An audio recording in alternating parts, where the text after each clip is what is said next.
let me introduce our facilitator today. Almeen Asbach has more than 20 years experience in the areas of risk management, audit, compliance, interbank negotiations, and payments. Almeen is currently a director at an accounting and consulting firm, and prior to this, she was with Tiba Bank in South Africa. Besides looking after the interbank and regulatory payment relationships, Almeen also managed a transactional product portfolio of $2 billion.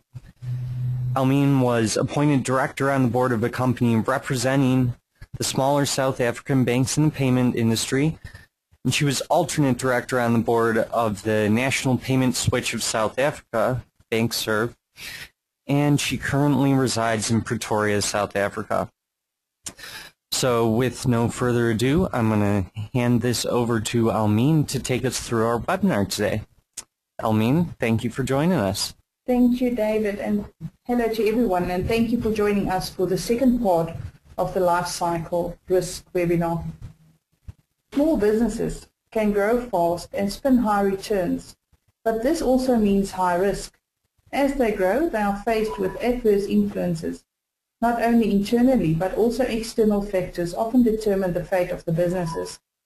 This webinar highlights risks to watch out for at the maturity and revival and decline stages of an SME's life cycle and methods for mitigating at each step.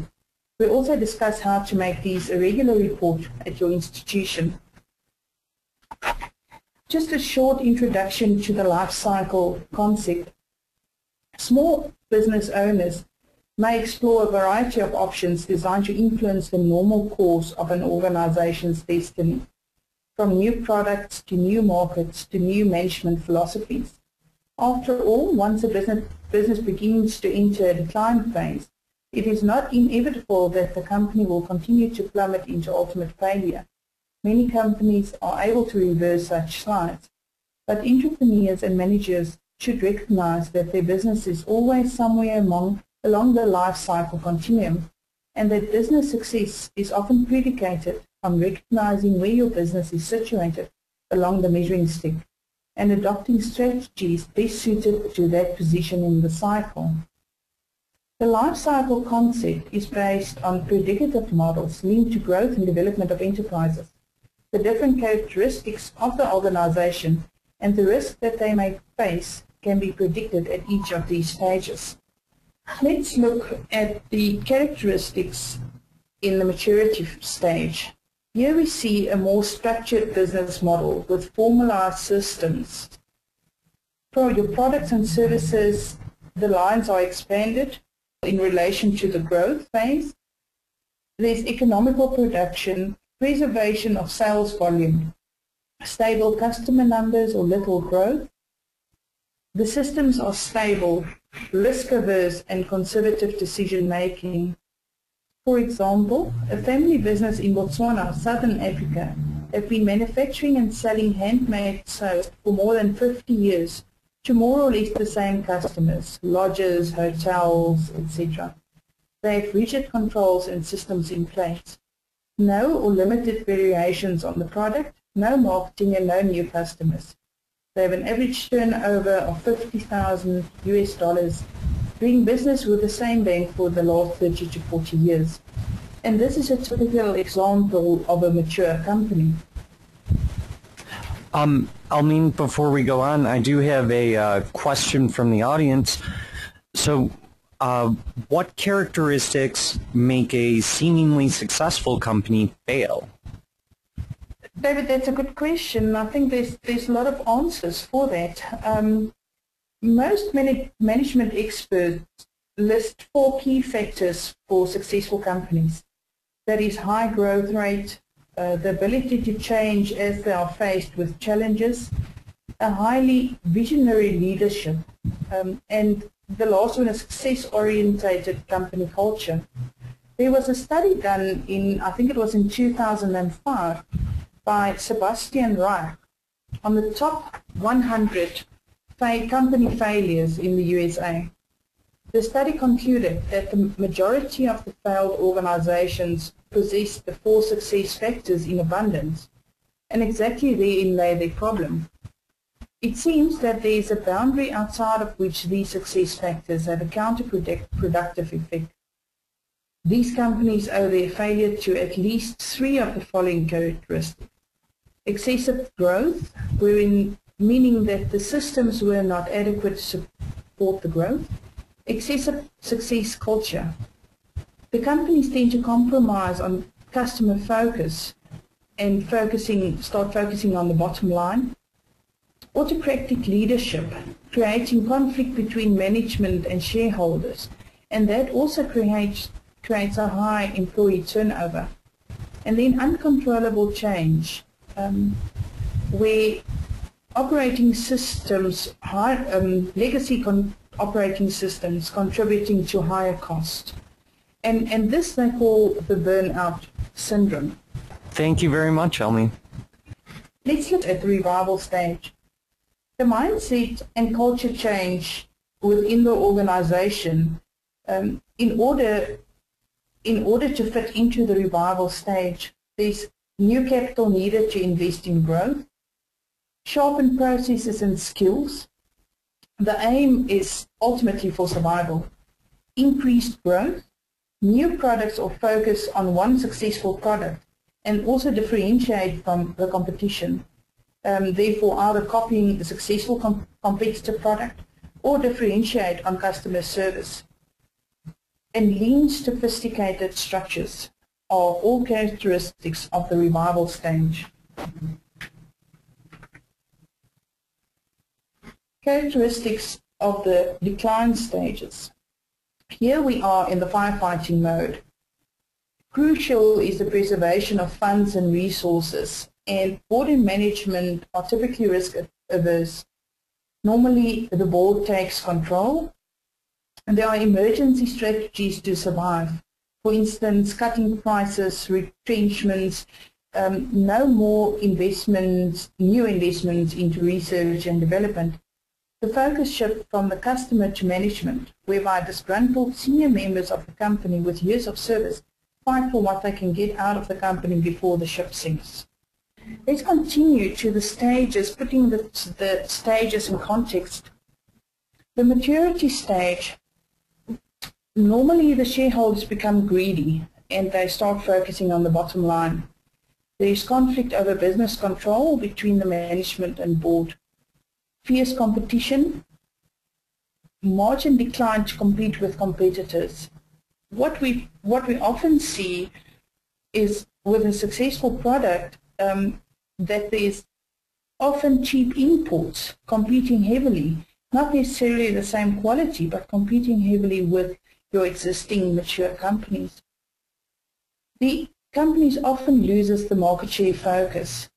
There's a risk of becoming complacent, and employee turnover is high, losing key personnel to competitors, and that creates a salary war. If you look at this and compare it to the question we had earlier, you can already see the warning signs of moving a successful mature company into decline. When you look at conflict in management and shareholding, employee turnover, that comes back to the leadership of the organization, and compromising customer focus and putting emphasis on the bottom line, that is indicative of the excessive success cultures in these kind of companies. Let's now look at the revival stage. Revival is all about survival. There's a lean structure, which also might open up for legal implications, selling off assets at a loss. Business owners are not prepared to sell equity, but rather use bank debt to solve their financial resource requirements. It's a make or break philosophy, extreme survival and revival measures. You'll also see that a company attempting to revive often appoints management consultants. That is not necessarily a bad strategy, as they get new vision and new energy and someone thinking out of the box without making a permanent commitment on the salary expense. I worked with a clothing factory in Mauritius. They manufactured men's suits, mostly for export to Australia, New Zealand and Africa. Import legislation changed in several of these countries, taxing them highly on clothing imports. The company's export contracts were severely affected and profits dwindled. However, at customs, they weighed the containers and taxed them on the weight and not per item. This made the per unit price very expensive of these men's suits. So we changed the material they used in the manufacturing process, and we use a lighter weight fabric and not compromising on the quality.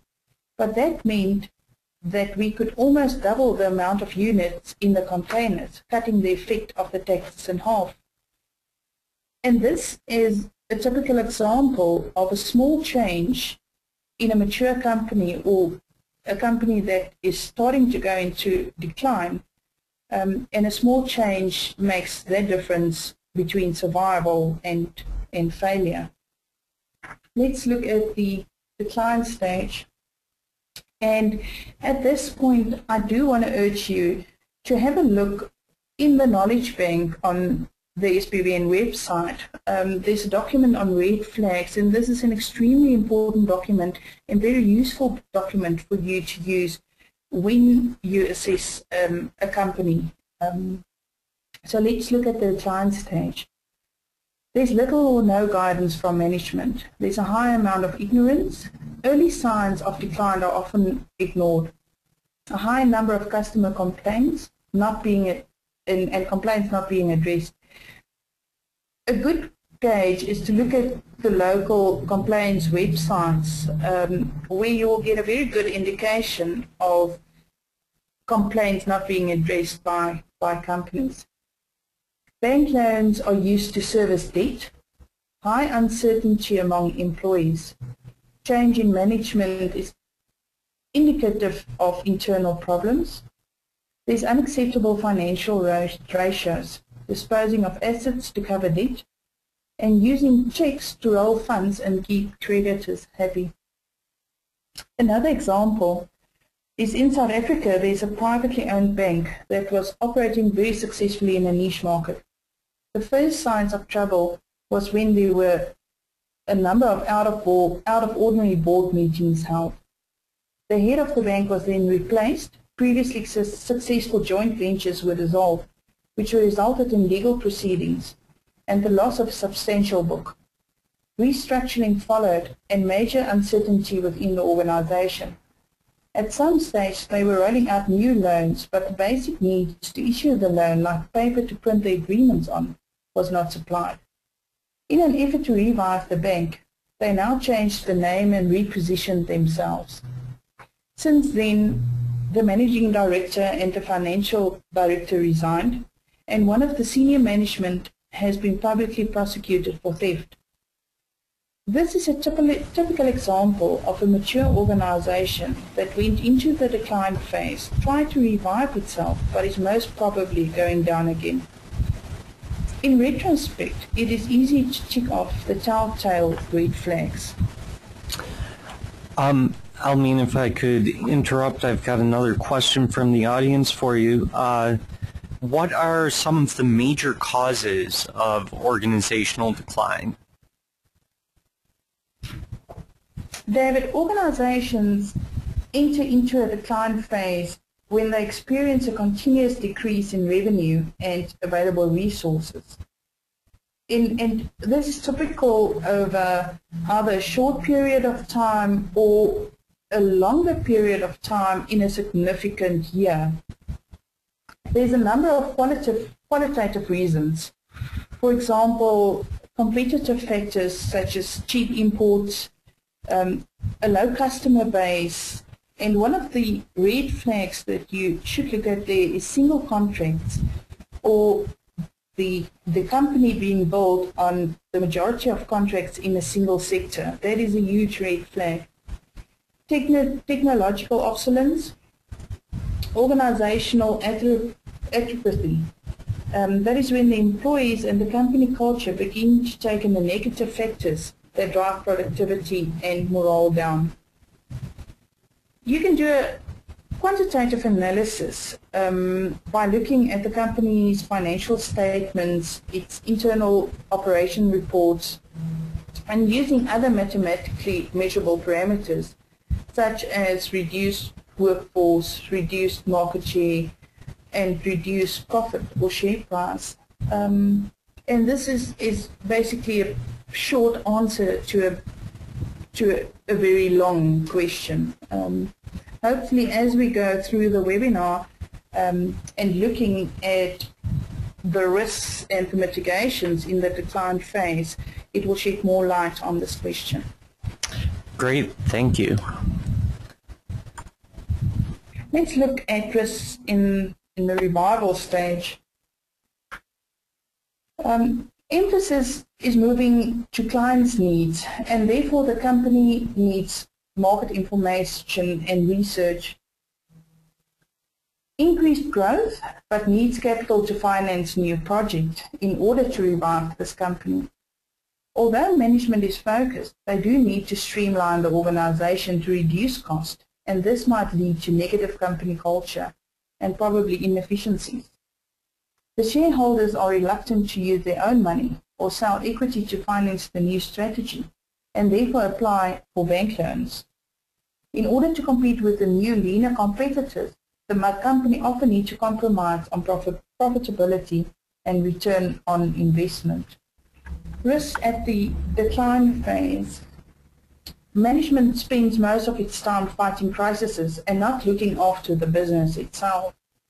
The biggest risk is for management to mistake the early signs of decline as being temporary, and most of the time a lot of money is then usually pushed through this to survive the ditch, instead of management just realizing that the company is going into decline and using those capital and those funds to apply a revival strategy. They are then just pouring more money into the decline phase. Employees are usually the first to pick up on warning signs, and this is very important. This creates a negative climate and uncertainty in the organization, reflecting through bad customer service, customer complaints, and high employee turnover. A good gauge is also, if you can access those information, is if you look at your recruitment agencies. If a company is in the decline phase, you will get a lot of employee CVs out there for people looking for other employment. And this is a good gauge if you have the time to go through those websites. Let's look at the mitigation strategies for maturity stage. It is extremely important for the bank to have a close relationship with its client. Cross-selling additional products can contribute to having a better view of the client and its business operations. But it is also important to keep the client aware of common mistakes business owners make through financial education programs. A common phenomenon in the maturity stage is conflict between shareholders and management. It is important for the bank to ensure that all director loans are secured and leased assets are covered by personal suretyship. Legacy systems are often expensive to maintain and change. In order to compete with new and leaner competitors, it might be better in the long run to dispose of legacy systems or outsource architecture. If redundant assets are disposed of, it means a positive inflow of cash into the bank account, and therefore putting the client in a better position to service his debt.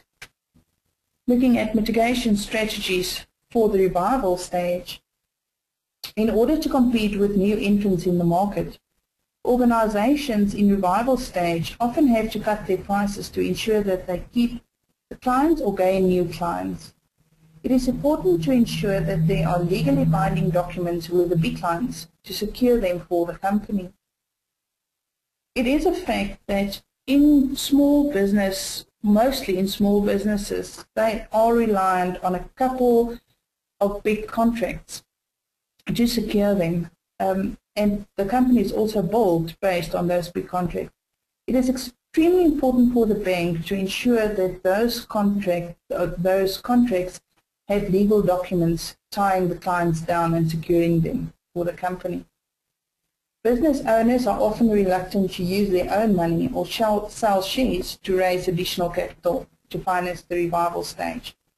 From a bank's risk view, these loans should be properly assessed for viability, as well as personal suretyships for these loans. In rough times, the climate of the company often have a detrimental effect on employees. Especially key personnel are more affected by uncertainty, as these people are often highly desirable for competitors. The company should have a succession plan in place in order to prove to the bank that their operations would not be affected should one of their key staff leave. Mitigation strategies for the decline stage. As we have said in the part 1 of the series, webinar series, it is difficult for the bank to implement mitigations on behalf of the company. It is, however, possible for the bank to have a close relationship with the company in an advisory role, as well as applying certain checks to gauge the impact of mitigants. In order to address sales and service issues, it is a fact that changing commission structures is very effective. This meaning that the reward should be substantial for reaching target and non-performance should be dealt with fairly. Assigning responsibility and ownership should go hand in hand with this. Also, from a bank's point of view, ensure that all your exposures to this company is secured by personal suretyships from the directors. Monitoring and control. The time spent on monitoring is directly proportional to the amount of risk the bank faces with the specific client. You are not going to spend the same amount of time on $1 million loan as you would spend on a $10 million loan. So it's important to apply your monitoring proportional to the amount of risk that the bank faced. The dashboard approach makes it easy for reporting to all levels of management and the board. It is important to ensure that there is a common understanding of the risk parameters. For example, what constitutes high risk or medium risk. The parameters must also be approved and reviewed by the board risk committee on a regular basis.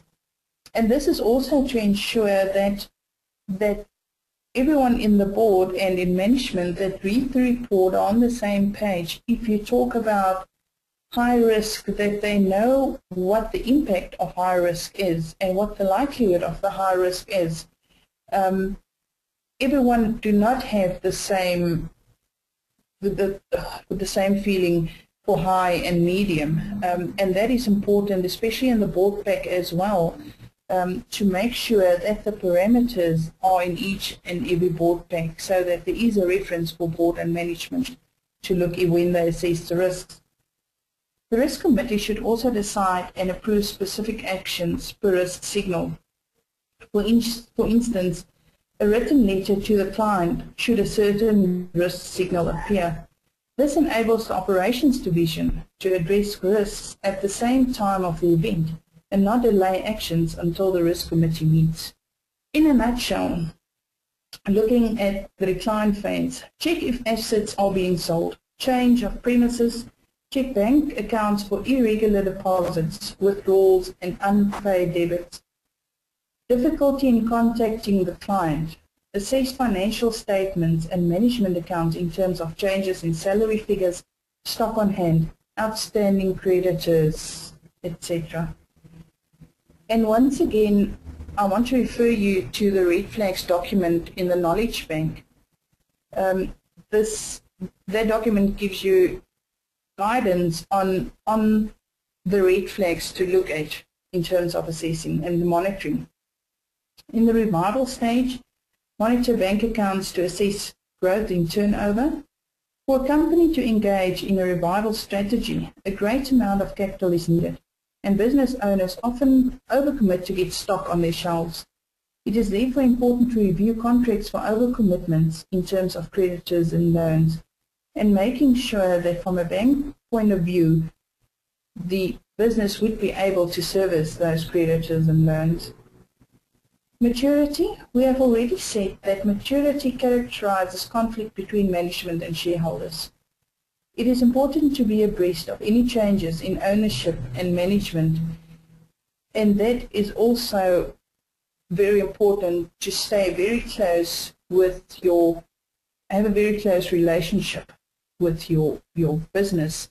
Through that, you will be able to pick up if there are any difficulties in the relationship between management and shareholders, which is also indicative of problems that might arise in future.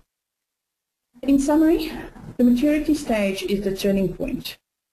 After that, it's either revival or decline. Revival is marked by new inventions or changes in a successful product. Decline, lose market share, and lose profitability. Mitigating against company risk is mostly out of the bank's control, but banks must mitigate its risk through monitoring and controls. Thank you very much. Anyone who maybe has a question that occurs to them later, please feel free to go on our web community to the discussions forum and post it there, where Almeen will be happy to respond to you, and you can also start a conversation with some of your fellow banking professionals on the web community and get input from around the world.